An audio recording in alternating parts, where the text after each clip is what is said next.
Okay, so as of current, I think we are in the age of summoners when it comes to Warframe. A summoner is a frame that summons either AI or some sort of NPC to help you in your battles. There's a little bit of discrepancy between some frames because certain NPCs aren't really summoned. For example, Wukong's Celestial Twin is a summon because he is summoning an AI to fight alongside him. But then a couple of examples of things that aren't really summons would be, let's say, Nyx's Mind Control, where she mind controls an enemy target.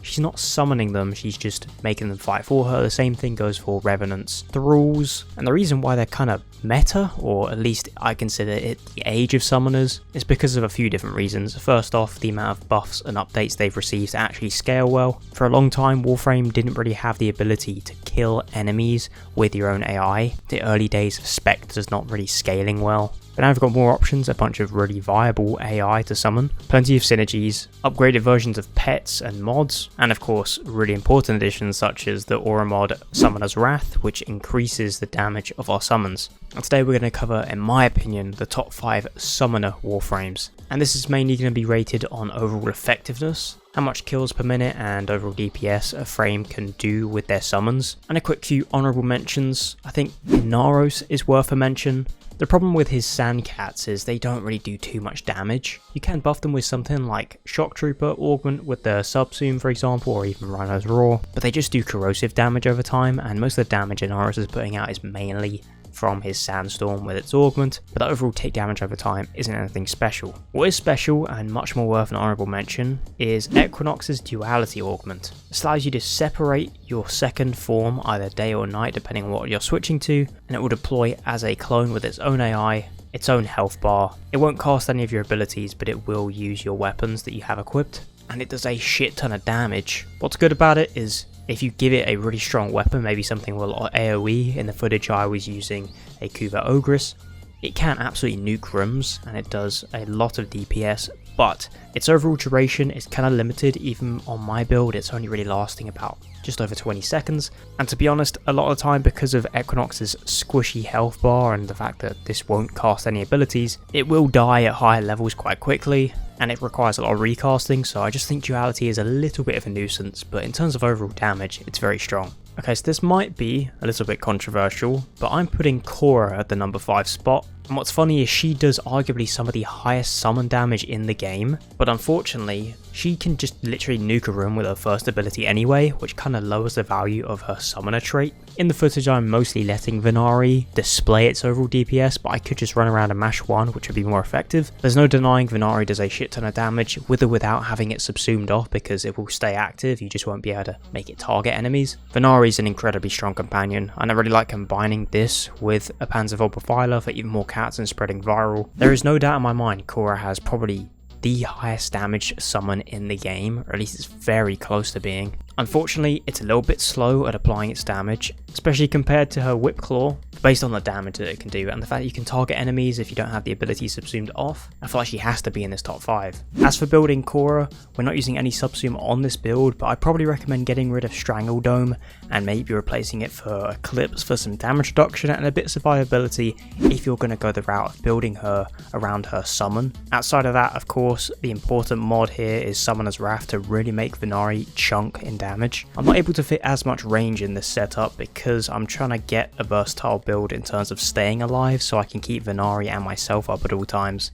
But because I'm not intending on spamming my Whip Claw, shield gating is a little more difficult in this build, and we also can't use Brief Respite. And my Whip Claw is built for Gas Electric Influence, hence why we can proc Archon Stretch. And then as for Venari, we're building her very similar to our Panzervolt Profiler, focusing around spreading that damage, particularly with all of those bond mods. All of the big red spreading damage numbers that you're seeing in the footage is courtesy of those bond mods, so once Venari kills a certain enemy that's also probably going to be procced from my viral Panzervolt Profiler, all that damage is going to spread from room to room, taking out massive hordes of enemies. Like I said, it's a bit slow compared to Whip Claw, but it is a viable setup and worth mentioning in this video. Okay, so the next Warframe, you may be a bit surprised to see them at the number 4 spot because they have been a summoner Warframe for a very long time, and that is Necros, who's gotten a lot better in this role recently. Necros can of course summon up to 7 shadows from his ultimate. Without augments, this ability isn't amazing, it's mainly just there to pull aggro, and the damage also isn't going to blow anything out the water, but we can increase the overall damage and amount of uses we get out of the shadows, particularly with Shield of Shadows, the augment, which is going to give us a large amount of damage reduction,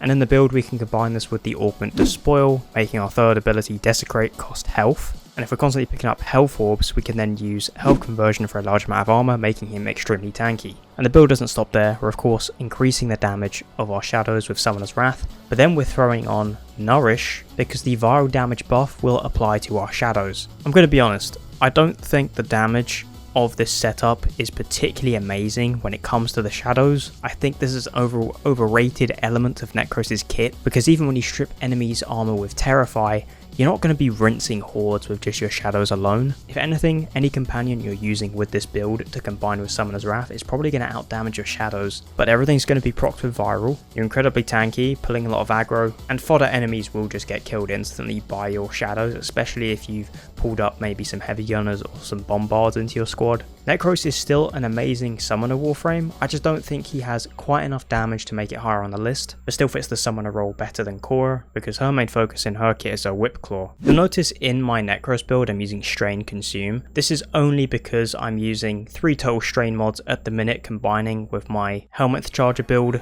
This is mainly because I really enjoy the Helminth Charger with the Strain set, as it will give you health regen over time, but Necros already pretty much has infinite health. So you can replace this with anything, maybe Stretch for further range Desecrate. Energy conversion is really good on here. I like to keep the duration up instead of using Transient Fortitude. Because we're constantly picking up energy and health orbs from Despoil and Equilibrium, energy conversion is pretty much always going to be ready for any ability cast, giving me enough strength to instantly armor strip with Terrify and get the full damage reduction from my ult. And then here is the Helminth Charger setup.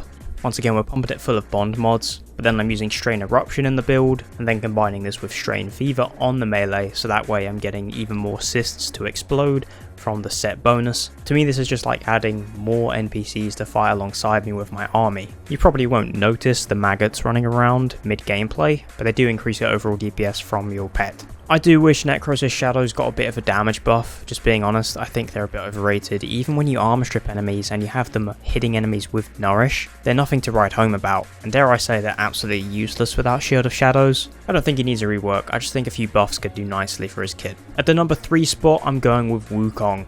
Wukong does a lot of what Equinox's Duality Augment does, except just better. What's special about Wukong is that it takes all of your mods and arcanes from your Wukong, and it will use your ultimate Primal Fury when you cast it, and there's a few unique ways you can actually make this way stronger than normal. I've recently been doing testing with this Enveloping Cloud augment. If you cast this and then go close enough to your allies with that little AoE ring around you, your allies will become invisible. This applies to both your pets and your Wukong, and where I find this really useful is that, sure, your Wukong can have decent survivability because you can give it Defy. There's a number of ways to make Wukong actually way better at staying alive, because its damage is already good enough, but you can make your Wukong invisible, and because it's affected by your arcanes that you have equipped, you can also make use of Arcane Crepuscular, meaning that whilst your Wukong is invisible, it's going to gain that crit and strength bonus from Crepuscular that it has equipped. Unfortunately, you yourself aren't going to be able to make too much use of Crepuscular unless you're using Evade, because you can't attack whilst you're in Cloudwalker. But there's a few ways you can go about this. On one hand, you could make your Wukong focus purely on using your weaponry, so your primary, secondary and melee weapon, and then subsume off your ultimate ability for Raw to buff its damage even more.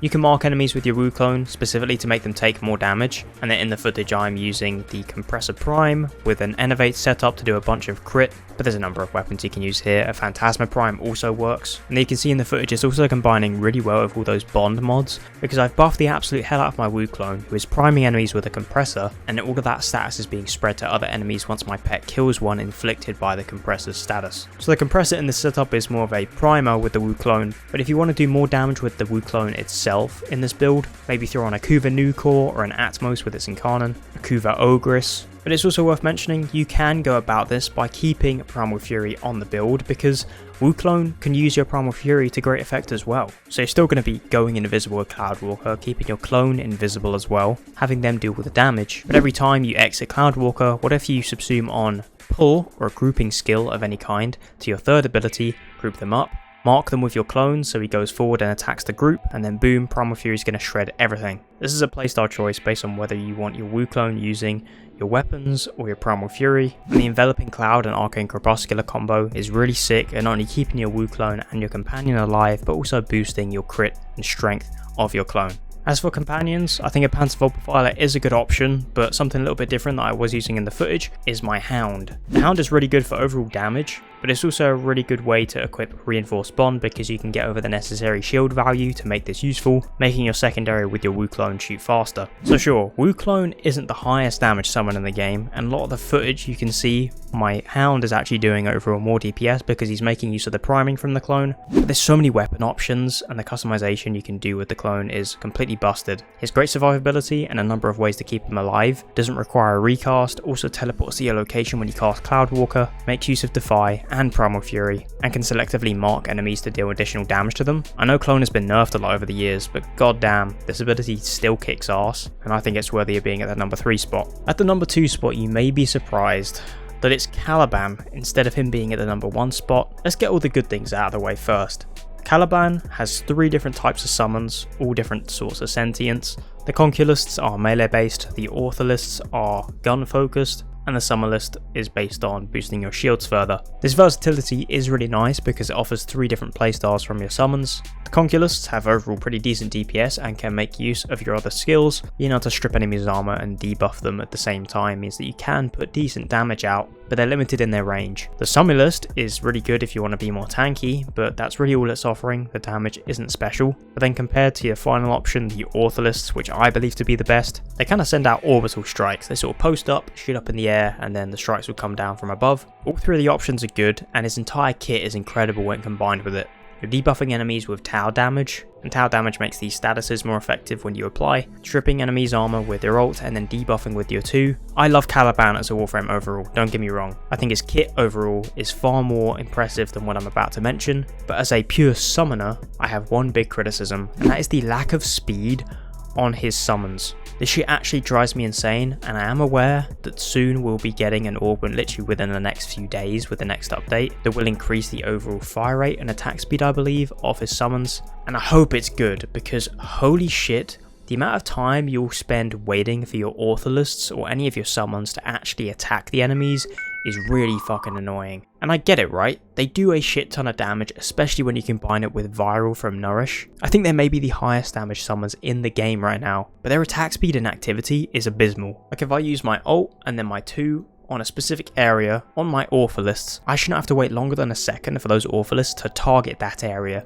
and blow all of them up, because they can do that with the amount of damage they do, but they're too busy fumbling, just wandering around, not posting up and shooting their orbital strikes. And I can't say the Conculists or the Summerlist are any better. It's the one thing preventing Caliban from being at the number 1 spot is his lack of efficiency at killing enemies. He does a lot of damage, it's just a bit slow. Luckily as a Warframe overall, this isn't really too much of a problem, because if you're armor stripping and debuffing enemies, you can kill them with your weapons anyway, so I'm not getting at him as a bad Warframe. I just think in the summoner aspect, he's a bit slow and it really ticks me off. So hopefully the augment fixes this. There's no denying how much damage his Ortholists do, and you guys might be really annoyed when you find out what the number 1 spot is, because he's basically just getting out DPS'd by a non-summoner Warframe. And speaking of, our number 1 spot is Volt. I know what you're thinking, how dare you put a non-summoner Warframe at the number 1 spot? This is basically reliant on a Helminth, and normally I wouldn't do this, but just based on testing and footage and overall in-game effectiveness, I can't help it. Volt's synergy with Inaris' Sandcats is so much more effective than every other Warframe we've mentioned on the list at being a good summoner. Subsuming on, Inaris' first skill with the Augment Desiccation's Curse allows you to do a finisher on an enemy once they are blinded, and once that enemy dies they will spawn in a Sandcat. These Sandcats tick corrosive damage over time, and on Inaros, as I said earlier, they're just okay. Volt has a very particular synergy on them that makes them the best summon in the game, and it has to do with his augments specifically.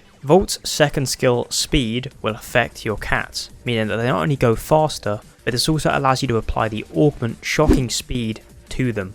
Shocking Speed creates a little aura or an AoE around the target that is affected, and if enemies get close to it, they'll be shocked. The base damage of the shock isn't too effective, but you can boost the damage of the shock with the augment Shock Trooper.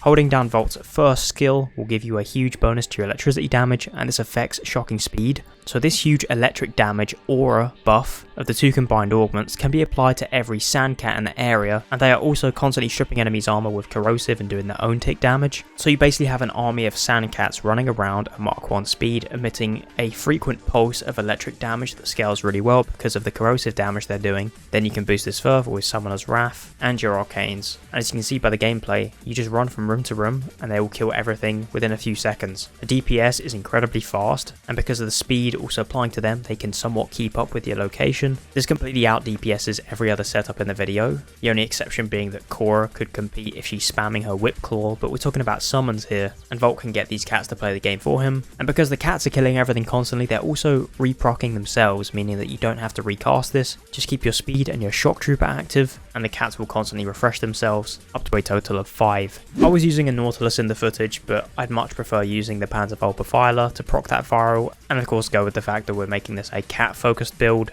so having even more cats run around, especially with Duplex Bond, is really nice too. I understand, this may piss people off because Volt isn't a summoner Warframe and this is a helmet build, but there is no other Warframe right now that can make use of Desiccation's Curse better than Volt. Not even Inaros can compete, and the augment belongs to him. Volt just has a particularly interesting synergy that makes him the best summoner in the game. If you don't like him being at the number 1 spot, you could notch him down and then throw in one of the honourable mentions and move all the other Warframes up a spot. But I can't help but feel like Volt is the best summoner in the game. Anyway, those are my top 5 best summoners. Let me know whether you agree or disagree with my selection. I don't think there'll be another video up until the update drops because of course we're currently just waiting out for all of the new content. Until the next video, hope you guys enjoyed. Subscribe if you have. If not, then no worries. I'll see you guys in the next video. Take care.